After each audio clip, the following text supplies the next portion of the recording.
اچھا، ایک تحریر میری نگاہوں کے سامنے سے گزری ہے جس کا عنوان تھا کہ ہم علماء کرام کو ووٹ کیوں نہیں دیتے۔ 1971 کے اندر امیدوار برائے قومی اسمبلی مفتی عبدالواحد صاحب کو منتخب کیا گیا۔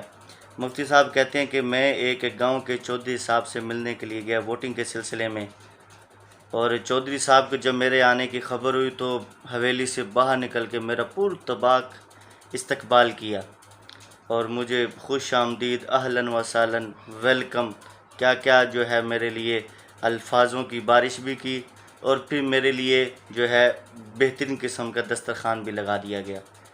اور چودھری صاحب بار بار یہ کہہ رہے تھے کہ مفتی صاحب آج ہمارے حویلی میں غریب خانے میں تشریف لائے ہیں، آج ہمارے لیے عید کا دن ہے۔ اچھا، جب کھانے سے فارغ ہوئے تو مفتی صاحب نے چودھری صاحب سے کہا کہ میں آپ کے گاؤں کے لوگوں سے چند منٹ گفتگو کرنا چاہتا ہوں۔ تو چودھری صاحب نے کہا کیوں نہیں۔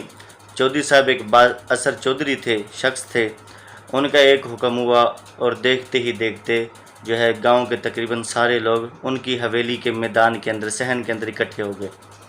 تو سب سے پہلے تلاوت کی گئی، اس کے بعد نعت پڑھی گئی، پھر اس کے بعد اپنے گاؤں میں آنے کا موقف رکھا گیا۔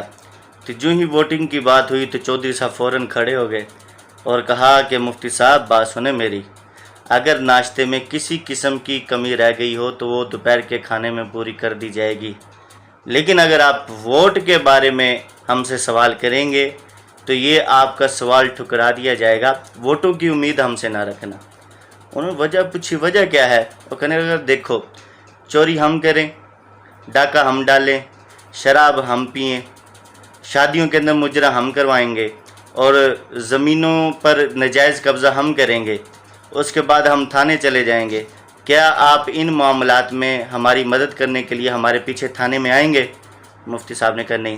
تو چودھری کہنے لگا مفتی صاحب تسی تو سمجھدار آدمی ہو، اسلام سانو نظر آندا ہے تقریراً دے وچ اچھا، ٹھیک ہے نا، سانو حقیقی معنی چ اسلام نہیں چاہیدا۔ ہاں ٹھیک ہے، تسی تقریر کریا کرو جمعے دی، 10 منٹ ہور ودا دیو، اسی تقریر سناں گے، پہلے نہیں اٹھ کے جاواں گے، تے تسی فجر دی نماز تو بعد بیان وہ بھی تسی 10 منٹ ہور ودا دیو، اسی وہ بیان بھی سناں گے، لیکن ساڈے کولوں ووٹ دی گل نہ کرنا۔ تو اس سارے واقعے کا تعلق سچائی کے ساتھ کتنا ہے، یہ آپ سے میں نے کمنٹس لینے ہیں، آپ اس کے بارے میں ضرور کمنٹس دینا۔ السلام علیکم ورحمۃ اللہ۔